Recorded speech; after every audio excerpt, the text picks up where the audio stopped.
All right, y'all. These are the Chapter 28 notes on the Eisenhower years. President Eisenhower was like America's favorite heroic grandfather, or favorite heroic uncle, maybe. He was a World War II hero. He was in charge of the D-Day invasion in June of 1944. Here he is addressing the troops just before that invasion. And he would be a two-term president through the 1950s and early 1960s. Everyone liked Ike. He was an American war hero. He was the standard bearer of the American dream, and he was an incredibly trusted figure. And he was president during one of the most explosive economic and population times in American history. During the period after the Second World War, from like 1940 to about 1960, 1942 to 1963, thereabouts, is what we have is called the baby boom.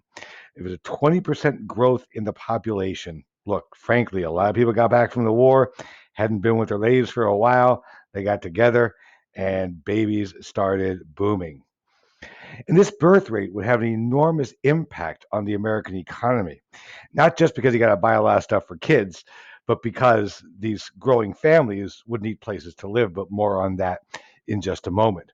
1950s is also known as the economic miracle, a new economic theory known as Keynesian economics, which promoted the idea that governments needed to intervene more directly in the marketplace through monetary policy as a means of ensuring economic growth and stability.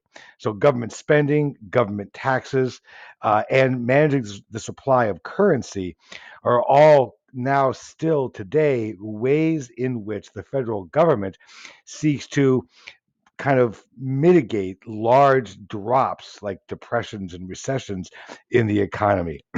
Does it fix everything? Absolutely not. However, it has been very effective in avoiding major economic depressions for the most part, as we had really in American history up to that point.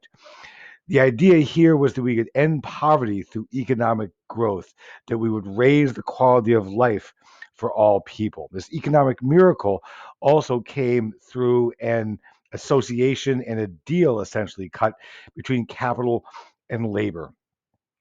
In this post-war contract, as it's called, unions got good contracts, but they let go a lot of other issues that were really the birthplace of unions in many ways: control of the workplace, control of production, control of safety regulations. And so union membership would actually begin to decline as a result of that. There's also this increasing association of labor unions with communism at the height of these Cold War tensions. But the miracle would really be fueled by internal economic growth through two primary factors: one, government spending, and two, the growth of the American suburbs. We also will see here the rise of the modern West. Remember that during the Second World War, the federal government built war production factories on the West Coast because we needed to service and supply the war in the Pacific. Well, that will begin a movement of workers out to the West Coast. And then after that, in the 1950s, a continued movement of the population out west because now it was more and more settled, it was more and more developed. And of course, hey, California, baby, climate's pretty nice out there. We'll talk more about the suburbs in just a moment, but this will also lead to, or also give rise to, an explosion in science and technology. Post war computer technology will give rise to the modern computer industry. That image on your right here, the UNIVAC, the Universal Automatic Computer, pictured here in 1951, that room full of processors is now what we could literally, by 2010, hold in the palm of our hands. This electronic research is also what would give rise to the invention of television, which would then lead to the ability of mass messaging of the suburban culture as the norm in America. The space race, the arms race, all of these things are products of science and technology. Bombs and rockets and missiles, oh my. As you know from the Cold War BFN, from the 19 1950s onward, we'll see an increasing, well, up to like the 1980 or so, we'll see an increasing amount of nuclear weapons in the hands of both the Soviets and the Americans, and an increase in nuclear technology, notably with the American detonation of the first hydrogen bomb. This single bomb is 1,000 times more powerful than the weapons that were used on the citizens of Hiroshima and Nagasaki at the end of World War II. So one of these bombs is equal to 1,000 of the bombs dropped on Hiroshima. Imagine a Hiroshima-sized bomb being dropped somewhere on Earth every day for around 3 years. And that's one weapon. When Sputnik was launched successfully by the Soviets, this scared the crap out of the Americans, and they began to invest heavily in science and math programs in their schools, elementary, middle, high school, and colleges. This would eventually also be what led to the Apollo program. Look, if the Soviets had a satellite that could circle the Earth and they had nuclear technology, it boggles the mind what could happen if those two things got combined. We'll also see a number of medical breakthroughs. The commonality of antibiotics, the use of penicillin, and the Salk vaccine, which would eliminate polio in America. It's what we're looking at today, for example, with the coronavirus. We're trying to get enough people vaccinated so that the virus, in this case polio in the 1950s, today it'd be coronavirus, runs out of hosts. If the virus runs out of hosts, then the virus itself will die out. This increasing population will also greatly increase our agricultural production, but this will come with a pretty significant oops. The chemical DDT will be used sprayed on crops. Here we see in the middle image being sprayed over a public pool to kill mosquitoes because we were approving all these chemicals for use in agriculture before they were quite fully tested. It turns out that DDT is one of the most cancerous causing substances on Earth. So, how do changes in economics and technology impact or shape America in the post war era? America in the post war era was really the story of a people of plenty. The United States accounted for over 60% of all of the world's industrial production in the decade following the Second World War because the industrial centers of Europe and of Asia were decimated as a result of the war. So while America was churning out products for a consumer population that was eager to spend money again, they had been wrecked by the Depression, and then they went through all these rationing programs in the Second World War. So you had like 2 decades of pent up consumer spending waiting to bust out, and now suddenly you had an economy filled with jobs. And you had this movement to the suburbs. So, roads and sewer lines and electric lines and houses and cars and furniture and ovens and refrigerators were all being produced to service this massive migration out to the suburbs. This moving out to the suburbs will lead to a landscape of the automobile. The interstate highway system that were built in the Eisenhower years was at that point in time the most expensive single government program in American history. This amounts to a public transportation subsidy for the middle class because you had to have a car to move to the burbs. The highways were built in part also because of the Cold War. One of the objectives of the highway system was to be able to move missiles, nuclear missiles, across the nation, so they'd be harder targets to hit because they would no longer be stationary for the Soviets. This also allowed for people, obviously, to move out to the suburbs and commute, as so many people do today, from the suburbs to the city. So car culture became the craze. Fast food industry built around the idea that you could drive in and drive out. So we became, in the 50s and early 60s, a suburban nation. The very first suburbs were built by a developer named Levitt, known as Levitt Towns. There's one in New Jersey and one in Pennsylvania, became the first suburbs in America.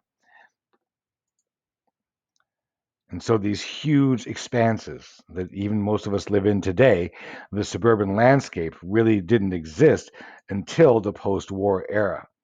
The prevailing gender roles were also highly reinforced. There was a massive public campaign funded largely by the federal government to move women back into the home and out of the workplace because these dudes had come back from war and were returning to their factories. There's a really important point here, though. So hear this very carefully. It's also mentioned in the textbook. Women did not stop working. In fact, women were in the workplace in greater numbers after the war than they were during the war. However, the jobs that they were in were like service industry jobs. They were secretaries and cashiers. These jobs were often part time jobs, and they certainly did not pay as well as the industrial jobs they were working during the war. Nonetheless, despite the prevailing image of women at home, which was certainly highly reinforced and true to a great degree, do not think or ever write that women simply returned to the home and left the workplace, because that's fundamentally incorrect. There are whole new ideas in child rearing as promoted by Dr. Benjamin Spock, this child centered child care, the extended childhoods that most of us lived, and the extended adolescences that most of us are living or did live were a result of this new idea that children should be allowed to roam free and be kids. That was not a prevailing attitude before that point in time. There were big social consequences, though, then of television, because television then could promote the ideal of the norm in America being the white suburban family. Family on your left, that's a family from television. Family on your right, that's a family I found randomly on the internet. The reality came increasingly to mirror the social images. We'll also see a revolution of sorts in youth culture and in youth literature. The Beat Generation, people critiquing American society, and a new form of music for a youth that now suddenly had time on their own with just each other's. The rock and roll craze, which was enlivened in the 1950s, has its roots in black rhythm and blues. But African American artists were banned from most mainstream radio stations. So when white artists began to play that music, it was enormously attractive to American youth because it wasn't something that their parents listened to. And so youth culture became more and more separated and unique from their parents' culture. This all being said, there were large margins at the edges of affluent society, known as the Other America, where persistent poverty still existed. An entire invisible land of the Other America became a ghetto, a modern poor farm for the rejects of society and the economy, author Michael Harrington said. Government subsidies, for example, for the GI Bill in the 1940s and 50s, after World War II, and to home builders and suburban developers in the 50s and 60s, required veterans to purchase in segregated suburbs and required builders to segregate their communities. By federal law, the American suburbs began as segregated, racially segregated communities.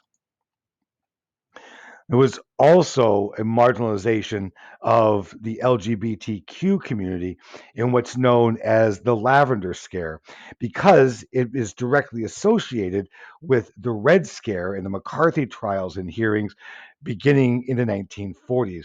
It was essentially a witch hunt, but the Lavender Scare targeted LGBTQ people specifically rather than communists.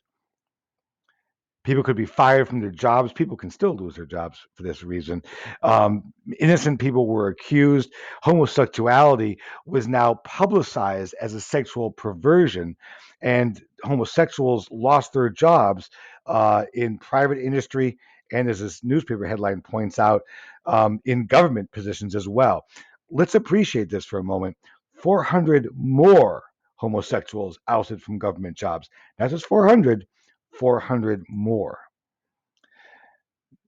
The Lavender Scare would then become legally codified to the Immigration and Nationality Act of 1952 and the Executive Order 10450 in 1953. The Immigration and Nationality Act denied entry of new immigrants on the subject of perverse acts such as homosexuality, prostitution, sexual deviance.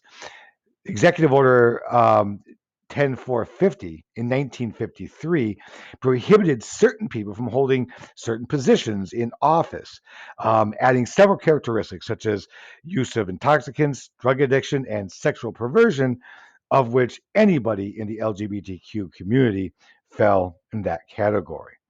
There's also growing rural poverty. The increase in agricultural production led to a decrease in agricultural prices. This is kind of similar to the overproduction, underconsumption issue that we had during the Great Depression. But in general, this was mostly just because of increased production due to new science and technology. And as the white population moved out to the suburbs, black urban migration led to increasingly decrepit inner city areas.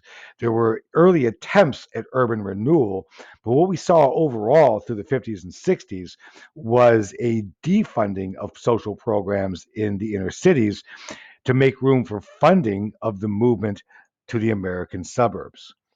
But the 1950s will also see the beginning of the civil rights movement with the Brown versus Board of Education decision. But the Brown versus Board of Education decision, which overturns the old Plessy, overturns in part the old Plessy versus Ferguson decision um, of separate but equal doctrine, would lead to what's called massive resistance, especially in the South. Massive resistance to slowing down and not allowing the court ordered desegregation to take place.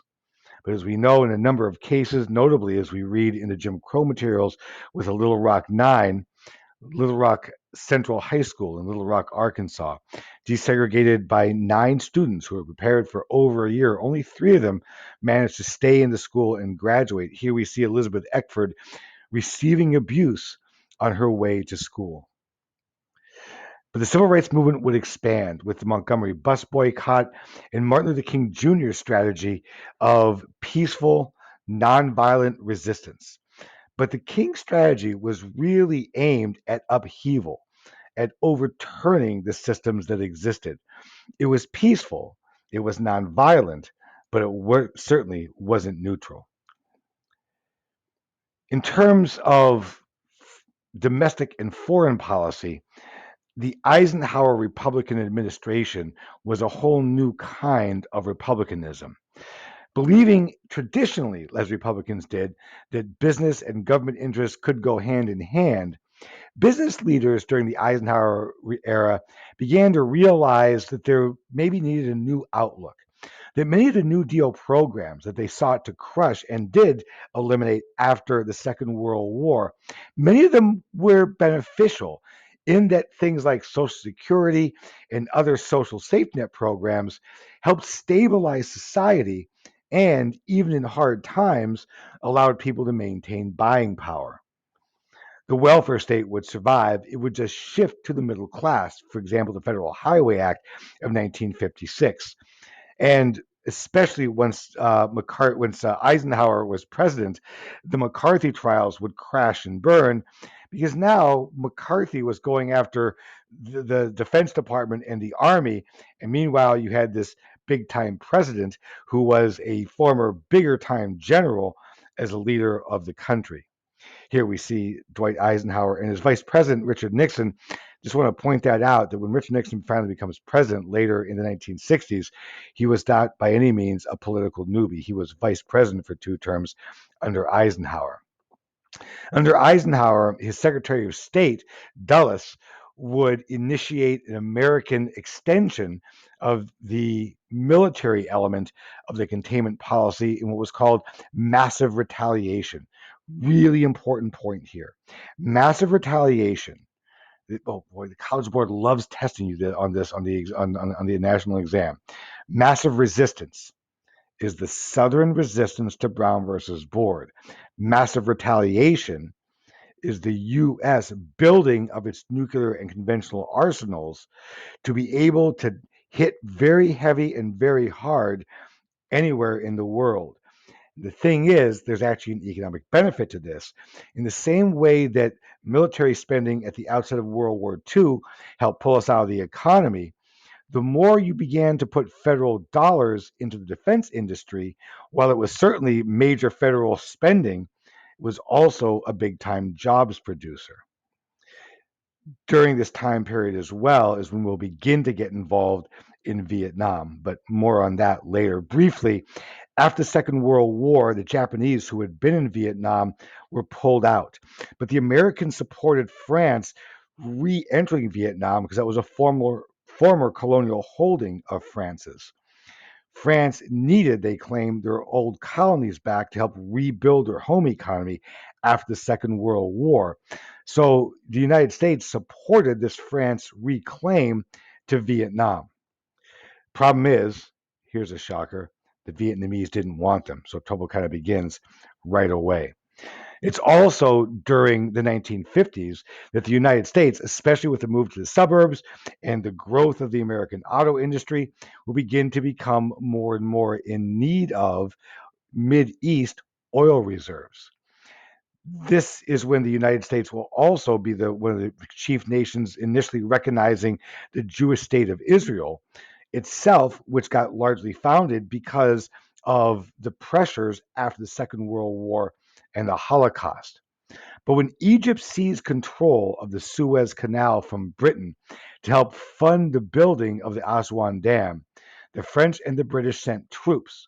But the U.S. convinced them to back down, fearing that conflict with the West would drive Arab states more toward the Soviet Union.